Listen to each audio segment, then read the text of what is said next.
अस्सलामुअलैकुम जी फ्रेंड्स, आज का जो हमारा टॉपिक है वो है हाफ वेव रेक्टिफायर। हम लोगों ने इलेक्ट्रॉनिक्स वन की सीरीज स्टार्ट की हुई है। इस सीरीज में आज का जो हमारा वीडियो नंबर 3 का ए पार्ट है दी हाफ वेव रेक्टिफायर। ओके, तो नेक्स्ट वीडियोस में हम इन टॉपिक्स पर बात करने की कोशिश करेंगे, तो ये देखते जाएं। तो आइए आज के टॉपिक को स्टार्ट करते हैं। बिस्मिल्लाहिर्रहमानिर्रहीम, सल्लल्लाहु अलैहि मुहम्मद सल्लल्लाहु अलैहि वसल्लम। जिस तरह हम पिछले क्लासेस में भी, पिछले सेमेस्टर्स में भी इनको स्टडी करते आ रहे हैं कि जो हमारे पास हाफ वेव रेक्टिफायर है, ये आउटपुट देता है लेकिन हमें यूनिट डायरेक्शन में देता है, वन डायरेक्शन में देता है। ओके, तो अब जो हमारे पास हाफ रेक्टिफायर है, इसको हम इधर देखते हैं कि ये देखें, हमारे पास डायोड है, ये हमारे पास पॉजिटिव साइड है या नेगेटिव साइड है, ये तो हमें पता है सिंपल। बल्कि इसको हम यानी कि डिटेल में बात की हुई है डिटोर पर। ये देखें जंक्शन डायोड क्या था, ये क्या सब डिस्कस किया हुआ पिछली वीडियोस में। तो अब इसके यहाँ हम कनेक्ट कर देते हैं। ये मेरे पास आर एल है, लोड रजिस्टर है हमारे पास, और ये मेरे पास एक इनपुट है। ओके, इनपुट को हम ऐसे डिनोट करते हैं, ये इनपुट हमारे पास। ओके, और इनपुट क्या हमारे पास है, ये हमारे पास एक साइकिल है। यहाँ हमारे पास क्या है, जीरो है, ये हमारे पास पाई है, ये हमारे पास 2 पाई है। यानी कि लेकर जीरो से लेकर 2 पाई तक एक हमारे पास साइकिल होता है, जिसमें एक पॉजिटिव पोलैरिटी होती है, एक हमारे पास नेगेटिव पोलैरिटी होती है। ओके, तो अब हम क्या करते हैं, जब हमारे ये पोलैरिटी यूज करते हैं, ये वाला, यानी कि जीरो से लेकर जब तक हमारे पास पाई तक होता है, तब हमारे पास क्या होता है, ऊपर पॉजिटिव आ जाता है, नीचे क्या आ जाता है, नेगेटिव आ जाता है। अब चूंकि ये भी पॉजिटिव है, तो अब ये पॉजिटिव पॉजिटिव क्या करेगा, रिपेल करेगा, यानी कि इधर हमारे पास 22 अकर हो जाएगा, और जो हमारे पास 22 होगा वो हमारे पास फॉरवर्ड बाइसिंग होगी। तो हम जानते हैं फॉरवर्ड बाइसिंग में करंट प्रोड्यूस हो जाता है, जो डिप्लेशन रीजन है वो रिड्यूस हो जाता है। तो अब ये हमारे पास यही सीन होगा। अभी डिप्लेशन रीजन क्या होता है, तो पॉजिटिव साइड क्यों है, नेगेटिव साइड क्यों है, इसको हमने डिस्कस किया हुआ है पिछली वीडियोस में। तो खैर ये हमारे पास फॉरवर्ड बाइस था। तो अब क्या, ये पॉजिटिव पोलैरिटी है, तो जब हमें आउटपुट मिलेगा हमारे पास ये मिलेगा। ओके, अगर इसकी जब हमारे पास ये पोलैरिटी आएगी, यानी कि जब पाई से लेकर 2 पाई के दरमियान पोलैरिटी आएगी, जो कि हमारे पास नेगेटिव पोलैरिटी है, जब वो आएगी, यहाँ नेगेटिव हो जाएगा, यहाँ पॉजिटिव आ जाएगा। अब यहाँ नेगेटिव है, यहाँ पॉजिटिव है, तो अब क्या होंगे, यहाँ रिवर्सिंग बाइसिंग हो जाएगी। बाइसिंग तो होगी लेकिन रिवर्स बाइसिंग होगी। तो रिवर्स बाइसिंग जब होगी तो ये हमारे पास क्या हो जाएगा, जो डिप्लेशन रीजन होगा वो ग्रेटर से ग्रेटर होता जाएगा। अब मैं अगेन बता रहा हूँ डिप्रेशन रीजन क्या है, इसकी डिटेल हमने पीछे बयान की हुई है। जो मेरे पास वीडियो नंबर 2 है, इसका एक पार्ट है जब हमने स्टडी किया था जंक्शन डायोड, इसमें हमने डिस्कस किया हुआ इसको डिटेल में। तो जो मेरे पास डिप्रेशन रीजन है इंक्रीज से इंक्रीज होता जाता है, जिसकी वजह से करंट ना होने के बराबर होता है। इसलिए इस केस में जो करंट होता है वो जीरो की इक्वल होता है जब ये मेरे पास पोलैरिटी होती है। तो लिहाजा जब हमारे पास ये होता है, ये मेरे पास नहीं आता, बल्कि ये स्पेस छोड़ जाती है। तो जब यहाँ से नेक्स्ट पोलैरिटी आती है, पॉजिटिव और नेगेटिव है, अब यहाँ से ये जीरो है और ये 2 पाई है, ये वाला, और ये मेरे पास पाई है। ओके, यानी कि मैं इसको स्टार्टिंग पॉइंट लिया, इसको फाइनल। जब ये पोलैरिटी आ गई तो तब फिर क्या होगा, ये पॉजिटिव हो जाएगा, ये नेगेटिव हो जाएगा, तब फिर करंट प्रोड्यूस हो जाएगा। जब ये पोलैरिटी आएगी, ये नेगेटिव हो जाएगा, पॉजिटिव हो जाएगा, तो फिर करंट नहीं गुजरेगा। तो क्या होगा कि जब इधर पॉजिटिव नेगेटिव होगा तो हमारे पास ये आ जाएगा। जब ये नेगेटिव, ये पोलैरिटी आएगी, यानी कि पाई से 2 पाई के दरमियान जो पोलैरिटी वो आएगी, तो फिर ये स्पेस बच जाएगी वाली। ओके, तो यानी कि ये स्पेस नहीं कंप्लीट नहीं होगी, इसलिए हम बच जाएंगे। तो जब ये ऐसे आता जाएगा, तो जब मेरे पास ये पोलैरिटी आ रही है, ये पॉजिटिव इसकी वजह से आ रही है, इसकी वजह से, इसकी वजह से, और फिर आगे नेक्स्ट होगा इसकी वजह से आता जाएगा। ओके, ये मेरे पास हाफ वेव रेक्टिफायर होता है। ओके, तो इसमें ये मेरे पास क्या है, हम एसी दे रहे हैं करंट वोल्टेज, और हम डीसी में हासिल कर रहे हैं, हमारे पास डीसी फॉर्म में है। डन हो गया। अब अगर हम इसकी बात करें कि जो हमारे पास एवरेज वैल्यू जो इसकी क्या है, अगर हम एवरेज की बात करें, एवरेज जो हमारे पास है इन इन द फॉर्म ऑफ, जब हम हाफ वेव रेक्टिफायर इस्तेमाल कर रहे हैं, उस केस में जो एवरेज हमारे पास होगी वो पी ओवर पाई होगी। ये मैं डायरेक्ट फार्मूला लिख दिया है। अगर इसके हम डेरिवेशन में जाए तो इसके हम डेरिवेशन भी इजीली कर सकते हैं, लेकिन वो कुछ बुक्स में डायरेक्ट लिखी होती है, इसलिए इसको हम करवाते नहीं है। लेकिन खैर इसकी डेरिवेशन कर लेते हैं। जो नेक्स्ट वीडियो होगी फुल वेव में, उसमें हम इसकी डेरिवेशन नहीं करेंगे, उसको हम डायरेक्ट मल्टीप्लाई करके देंगे 2 से, तो मेरे पास 2 की वैल्यू आ जाएगी, एवरेज की वैल्यू आ जाएगी। लेकिन अभी क्योंकि सिंगल है, हाफ है, तो हाफ में सिर्फ हम डेरिवेशन कर लेते हैं। अब ये देखें जो हमारे पास है, अल्लाह भला करे आप लोगों का, जब हमारे पास केस था जीरो से लेकर 0 से लेकर पाई के दरमियान जब हमारे पास ये था पॉजिटिव पोलैरिटी थी, तब हमारे पास जो वोल्टेज था इसके अकॉर्डिंग इसके अलॉन्ग हमारे पास क्या था, मैक्सिमम था, ये वाला मैक्सिमम था ना, यानी कि करंट मैक्सिमम गुजर रहा था, तो हमारे पास क्या होगा उधर साइन थीटा होगा, यानी कि जो हमारे पास ये है ना, ये वाली ये किसको शो करती हैं, ये साइन को शो करती है ना, तो ये होगी जब हमारे पास पाई से लेकर पाई से और लेस देन है 2 पाई से, यानी कि जब नेगेटिव पोलैरिटी होगी ये वाली पोलैरिटी, उस केस में क्या होगा हमारे पास जो वी एल होगा, यानी कि लोड के जो रेजिस्टेंस लोड के अलोंग जो हमारे पास होगा वोल्टेज, वो हमारे पास 0 हो जाएगा। इसी तरह इसके अकॉर्डिंग फिर ये आ जाएगा, इसके अकॉर्डिंग फिर ये आ जाएगा, इसी तरह प्रोसेस चलता जाएगा। ओके, तो अब इसकी ये है, इसको हम इंटीग्रेट करते हैं, सोल्व करते हैं, तो एवरेज निकालनी है, तो एवरेज क्या करेंगे, इसको इंटीग्रेट कर देंगे, ये हमारे पास इंटीग्रेशन आ जाएगी।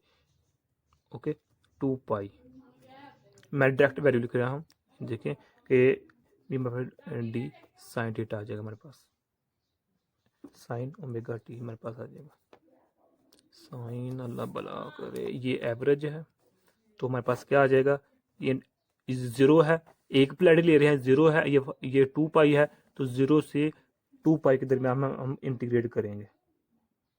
ओके, तो अब हमारे पास क्या है, अल्लाह, अब ये वी एल है, तो आगे क्या है, साइन ओमेगा टी, ये हमारे पास है, तो 2 पाई से 0 ये मेरे पास है।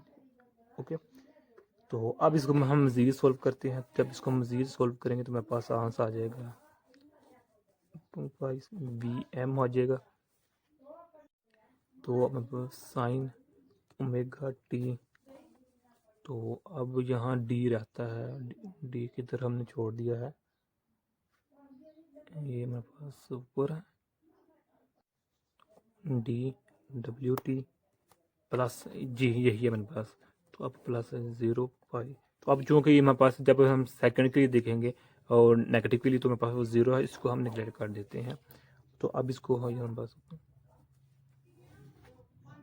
इसको जब हम सॉल्व करेंगे, जब हमारे पास ये वाला पार्ट है, तो हमारे पास क्या आएगा, वी एम नेगेटिव कॉज, तो हमारे पास यहाँ वैल्यू आ जाएगी। ओके, तो जब इसको हम सॉल्व करेंगे तो ये बाहर वी एम बाहर आ जाएगा, तो इसको जब सॉल्व करेंगे मेरे पास क्या आ जाएगा, नेगेटिव कॉज पाई नेगेटिव कॉज 0। ओके, इसको सॉल्व करेंगे तो मेरे पास वी एम ओवर 2 पाई, तो इसका कहाँ से आ जाएगा, हमारे पास है नेगेटिव 1, तो ये नेगेटिव है -1, तो ये मेरे पास आ गया। ओके, तो जब इसको हम मज़ीद सॉल्व करते हैं तो मेरे पास वी एम ओवर 2 पाई, तो ये मेरे पास 2 आ जाएगा इसका, तो ये 2 से कैंसिल, तो वी एम ओवर पाई आ जाएगा, तो यही हमने स्टार्टिंग में लिखा था।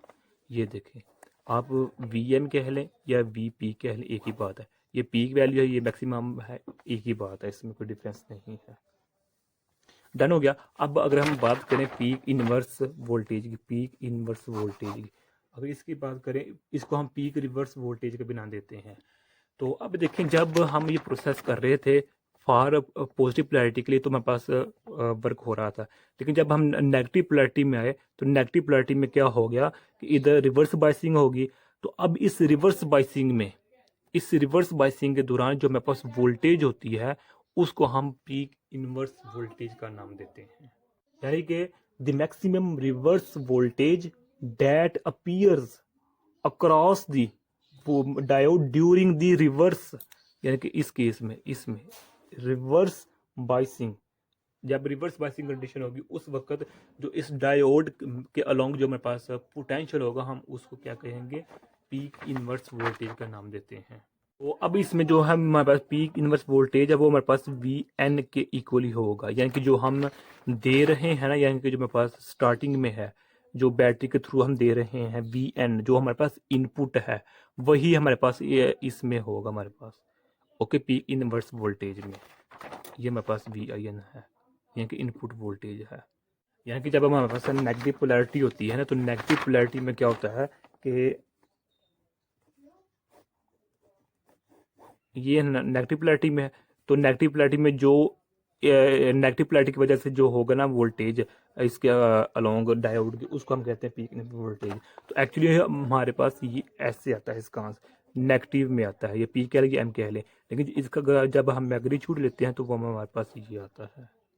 ओके हो गई। तो यही आज का हमारे इतना सा टॉपिक था, जो हमने कहा ना इसको वी एम को हम वी पी मैक्सिमम और पीक इसको हम वी आउट भी कहते हैं। ओके, तो यही आपका इतना सा टॉपिक था। अगर आप लोगों ने अभी तक हमारे चैनल पाक एम एन अकेडमी इसको सब्सक्राइब नहीं किया तो प्लीज़ सब्सक्राइब कर दे। जज़ाकल्लाह खैर, वीडियो को लाइक कर दे। जज़ाकल्लाह खैर, अपनी दुआ में याद रखिएगा। अस्सलाम वालेकुम वरहमतुल्लाहि वबरकातुहू। अच्छा, एक दो पॉइंट इधर रह गया। वो ये कि जो हमने कहा था हमारे पास पी आई भी हो गया, हमारे पास वी एवरेज भी हो गया। तो हाफ के लिए अगर हम बात करना चाहें वी आर एम एस की, वी यानी कि एवरेज हमारे पास रूट में स्क्वायर वाला जो है वो हमारे पास होता है वी एम ओवर, इसकी ये हमारे पास फार्मूला है। ओके, तो अगर हम निकालना चाहते हैं वी आउटपुट कि जो हमारे पास आउटपुट आ रहा है वो क्या है, वो हमारे पास होगा वी इन के इक्वल ही होगा। यानी कि जो हम पॉजिटिव पोलैरिटी में जो मेरे पास आउटपुट इधर मिल रहा होगा वो इसकी इक्वल ही होगा। लेकिन इधर शर्त क्या है कि अगर हम सिलिकॉन यूज़ कर रहे हैं तो फिर नेगेटिव ये होगा, अगर हम जर्मेनियम यूज़ कर रहे हैं तो उसके लिए मेरे पास ये होगा, क्योंकि हम जानते हैं सिलिकॉन की वैल्यू क्या है 0.7 है और जर्मेनियम की कितनी है 0.3 है। यानी कि जो हम मटेरियल पर डिपेंड करता है, जिसे हम कहते हैं मटेरियल की प्रॉपर्टी पर डिपेंड करता है। अगर मटेरियल सिलिकॉन का है तो 0.7 टोटल में इसमें से निकाल देंगे जो हम इनपुट दे रहे हैं तो हमारे पास आउटपुट आ जाएगा। अगर हम जर्मेनियम का यूज़ कर रहे हैं तो इनपुट में से 0.3 निकाल देंगे, हमारे पास आउटपुट निकल आएगी। ओके, तो ये याद रखिएगा। अब इसमें है आगे आ जाता है वी डी सी, यानी कि जो मेरे पास रेक्टिफायर होता है उसका एक्चुअली काम क्या होता है कि वो एसी को डीसी में कन्वर्ट करता है, यही है ना। तो हम इधर हाफ की बात कर रहे हैं, तो अब जो हमारे पास करंट मिल रहा होता है ना इधर हमारे पास आउटपुट में, ये मेरे पास डीसी फॉर्म में होता है। तो अब जो हमारे पास करंट डीसी होता है वो हमारे पास इक्वल होता है V M over pi. V M क्या होता है, मैक्सिमम वोल्टेज होता है, इसको हम पी भी लिख सकते हैं।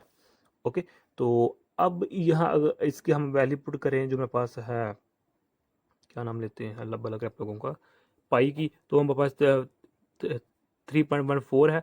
ऊपर में हमारे पास क्या है वी एम है। सॉरी, इधर हमारी गलती होगी, क्योंकि हमारे पास फार्मूला क्या है v is equal to I R है, तो हम आई निकालना चाहें तो v ओवर, तो इधर भी हमारे पास r होगा। ओके, तो हमारे पास ये r होगा। अगर इसी तरह अगर हम वी डी सी की बात करें तो हमारे पास क्या होगा डी सी आर, यानी कि अगर लोहम कह रहा हूँ, ओहम ला के according V I R M, तो वी निकालना है डी सी, तो ई डब्ल्यू डी सी मेरे पास ये फॉर्म आ जाएगी।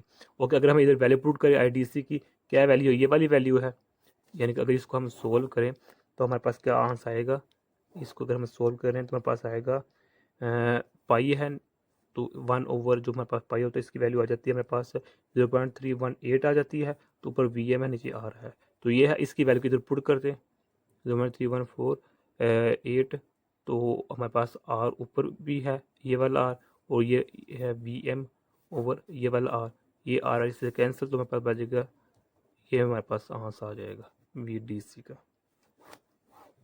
ओके, तो यही अब हमारा इतना सा टॉपिक था। जज़ाकल्लाहु खैरा।